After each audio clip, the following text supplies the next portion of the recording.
आज की क्लास में हम पढ़ने वाले हैं गोलीय दर्पण से प्रतिबिंब निर्माण के कुछ नियम होते हैं।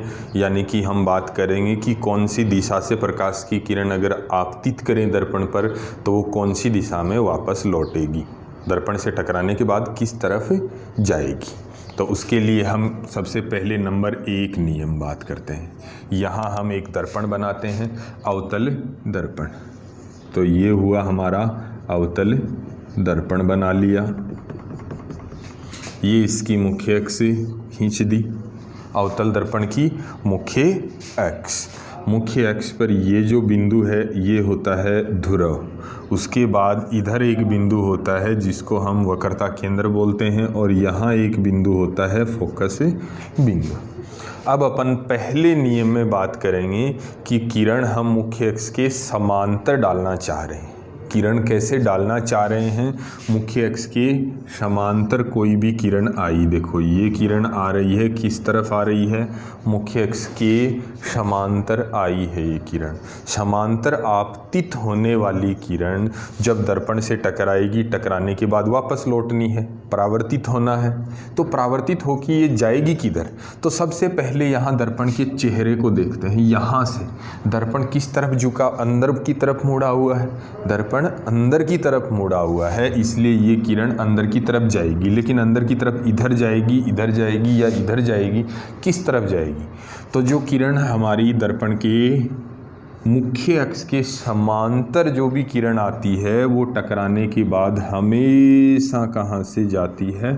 फोकस बिंदु से गुजरती है। पहला नियम, समांतर आने वाली किरण दर्पण से टकराकर मुख्य अक्ष के समांतर आने वाली किरण टकराने के बाद फोकस बिंदु से गुजरती है। अगर ये किरण हम ऊपर से नहीं नीचे से भी डाल सकते हैं। देखो यहाँ से भी, ये भी तो समांतर ही हुई। देखो यहाँ से ये क्या हुई? मुख्य अक्ष के समांतर आने वाली किरण। तो ये कहाँ से जाएगी? तो यहाँ दर्पण का चेहरा देखो अंदर की तरफ मुड़ा हुआ है, इसलिए ये यहाँ से जाएगी। ये भी फोकस बिंदु हुआ। समांतर आने वाली किरण दर्पण से टकराकर फोकस बिंदु से गुजरती है। ये थी बात। अब अपन बात करें ये अवतल दर्पण के अलावा अगर उत्तल होता तो यहाँ पे हमें क्या बना देना है? एक उत्तल दर्पण बना लेना है। ये मुख्य अक्ष बना देते हैं और यहाँ हमने दर्पण बना लिया उत्तल दर्पण। अब इसमें भी हम प्रकाश डालेंगे। प्रकाश सामने से डाला जाता है, तो सामने से हमने ये प्रकाश डाल दिया मुख्य अक्ष के समांतर। प्रकाश आपतित कैसे हो रहा है? समांतर आपतित हो रहा है। अब बात करेंगे ये प्रकाश टकराने के बाद जाएगा किधर? तो अपन बात करते हैं यहाँ से चेहरा देखो दर्पण का किधर मुड़ा हुआ है? बाहर की तरफ मुड़ा हुआ है। दर्पण ऊपर की तरफ मुड़ा हुआ है, तो ये किरण भी ऊपर की तरफ चली जाएगी। लेकिन ऊपर की तरफ किधर जाएगी ये बात हमें ध्यान देना है। ये पीछे बढ़ाएंगे तो कहाँ जाएगी? ये फोकस बिंदु से जाएगी। ये हमारा ध्रुव है। तो यहाँ भी अपन ने बात की, समांतर आने वाली किरण फोकस बिंदु से गुजर तो नहीं सकती। क्यों नहीं गुजर सकती? क्योंकि यहाँ फोकस बिंदु कहाँ होता है? पीछे होता है। तो हमें क्या करना है? यहाँ पर लिखना है समांतर आने वाली किरण दर्पण से टकराकर फोकस बिंदु से गुजरती हुई हमें महसूस होती है। ये था हमारा नियम नंबर 1। उसके बाद अपन बात करेंगे नियम नंबर 2 की। नियम नंबर 2। नियम नंबर 2 इसी नियम का विपरीत नियम है। विपरीत कैसे हुआ? जो हम अभी देखने वाले हैं। देखिए ये अवतल दर्पण बना दिया, ये इसकी मुख्य अक्ष बना दी, ये ध्रुव हुआ, ये यहाँ फोकस बिंदु हो गया, ये वक्रता केंद्र हो गया। अब की बार हमें कोई भी प्रकाश किरण है वो फोकस से आनी चाहिए, समांतर नहीं आएगी। कहाँ से आएगी? ये ध्यान दीजिए, प्रकाश की किरण कहाँ से आ रही है? फोकस से होते हुए आ रही है। तो ये जाएगी कहाँ से? ये टकराने के बाद कैसे होगी? समांतर वापस लौट जाएगी। तो नियम नंबर 2, फोकस बिंदु से होते हुए आने वाली किरण दर्पण से टकराकर मुख्य अक्ष के समांतर लौट जाती है। ओके, यही बात अगर अवतल दर्पण से बनाई है, अगर उत्तल से बनाई होती तो यहाँ हमने दर्पण बना लिया, ये उत्तल दर्पण हुआ, मुख्य अक्ष हो गई, इसमें फोकस बिंदु इधर होता है तो फोकस बिंदु से किरण आना मुश्किल है।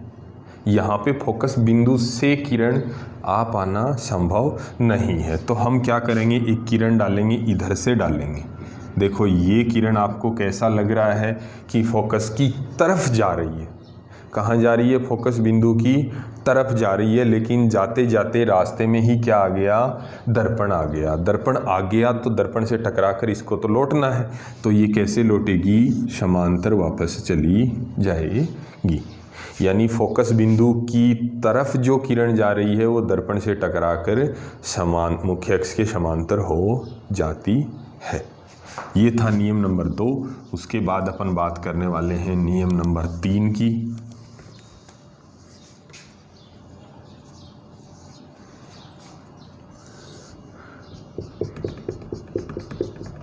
ये अवतल दर्पण बनाया हमने, ये मुख्य अक्ष खींच दी, यहाँ पे फोकस बिंदु होता है, यहाँ वक्रता केंद्र होता है। अब की बार जो हमारी किरण है वो वक्रता केंद्र से होते हुए आएगी, यानी हम यहाँ से कोई भी प्रकाश की किरण डालेंगे। देखिए ये कहाँ से आई है, ये दर्पण पे टकरा गई। किरण आई कहाँ से, वक्रता केंद्र से होते हुए किरण आ रही है, तो ये किरण वापस कहाँ से जाएगी, उसी मार्ग से लौट जाएगी। ये हमारा नियम नंबर 3 था। यदि कोई भी किरण C पॉइंट से आ रही है, C मतलब वक्रता केंद्र से आ रही है, तो वो दर्पण से टकराने के बाद वापस अपने उसी मार्ग से वापस चली जाएगी। ये किरण ऐसे भी हो सकती थी, इधर से भी अपन कर सकते हैं, C से ये वाली किरण, तो ये भी क्या करेगी, टकराएगी और वापस उसी मार्ग से वापस चली आएगी। अगर यही बात अपन बात करें उत्तल दर्पण की, तो देखिए कैसे होगा। हमें यहाँ बना लेना है उत्तल दर्पण।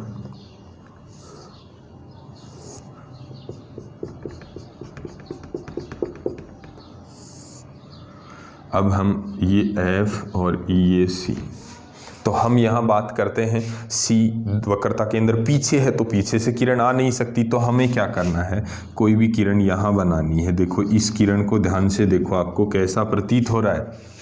ये जो किरण है इसको देखने से हमें लग रहा है ये किरण वक्रता केंद्र की तरफ जा रही है, और रास्ते में ही कौन आ गया, दर्पण, तो इसको वापस लौटना पड़ेगा। तो ये वापस कहाँ लौटेगी, उसी मार्ग से वापस लौटे जाएगी। यानी कोई भी किरण उत्तल दर्पण में अगर केंद्र की तरफ जा रही है तो दर्पण से टकराकर वो वापस उसी रास्ते से लौट जाएगी। उसके बाद अपन बात करते हैं नियम नंबर 4।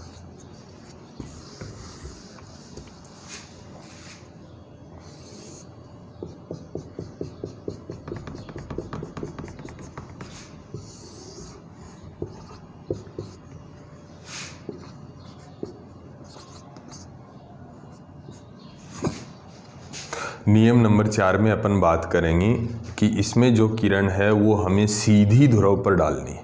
यानी यहाँ से डाली हमने कोई भी किरण, ध्रुव पर आई, तो ये टकराने के बाद किधर जाएगी, हमें ये बात समझनी है। तो देखिए इस किरण को हम तिर्यक किरण बोलते हैं। देखिए मुख्य अक्ष से कितना ऊपर से आई है, थोड़ा सा ऊपर आई है, तो ये जितना ऊपर है उतना ही वापस नीचे से वापस चली जाएगी। यानी कि हम इसमें बात करेंगे तिर्यक कोई भी किरण कैसे आ रही है, तिर्यक आ रही है, और कहाँ आ रही है, ध्रुव पर। तिर्यक ध्रुव पर आने वाली किरण तिर्यक ही वापस लौटे जाती है। अगर थोड़ा सा तिर्यक आएगी तो वो थोड़ा सा ही तिर्यक वापस चली जाएगी। अगर बहुत अधिक तिर्यक आ रही है कोई भी किरण तो वो बहुत अधिक तिर्यक, कैसे देखिएगा, देखो बहुत ऊपर से कोई भी किरण आई यहाँ से, तो वो जाएगी कहाँ से, उतना ही नीचे से। ये देखिए किरण कहाँ से आई, तिर्यक आई है लेकिन ऊपर से आई है, तो ये जाएगी भी कैसे, बहुत ज़्यादा तिर्यक वापस लौट जाएगी। यानी ये वाले दोनों कोण क्या होने चाहिए, बराबर होने चाहिए। जितना अधिक तिर्यक आएगी उतना ही अधिक तिर्यक वापस लौट जाएगी। उत्तल दर्पण में ये नियम बिल्कुल सेम रहता है, उसमें कोई परिवर्तन नहीं होता। ये उत्तल दर्पण था, ये इसकी मुख्य अक्ष बना ली हमने। इसमें भी किरण क्या करनी है, तिर्यक आपतित हो रही है। ये ध्रुव है, ध्रुव पर तो तिर्यक ही वापस चली जाएगी। ये देखिए, ये जितना ऊपर से उतना ही नीचे से वापस चली गई। यानी कोई भी प्रकाश किरण ध्रुव पर, कहाँ पर, ध्रुव पर तिर्यक आ रही है, सीधा ध्रुव पे आएगी और तिर्यक आपतित हो रही है, तो उतना ही तिर्यक वह वापस लौट जाती।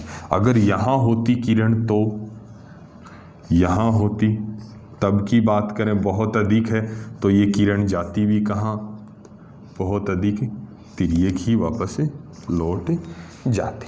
तिर्यक आने वाली किरण ध्रुव से टकराकर तिर्यक ही वापस लौट जाती है।